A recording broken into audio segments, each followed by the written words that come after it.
Hello guys, in this video I'll show you how to add a clickable link on Instagram Reels. So first of all, of course, make sure to upload some kind of video. So let me just go ahead and do that.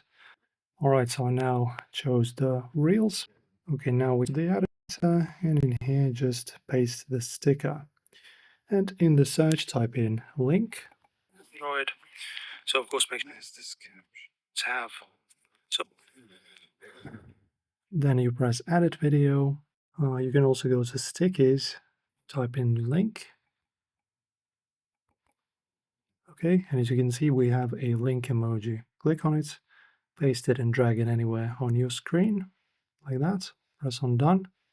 And you can also, next to this link, paste some kind of text, like a call to action. So for example, a link in bio, and then you just drag this text next to your link like this, and people now will know that you're posting some kind of link.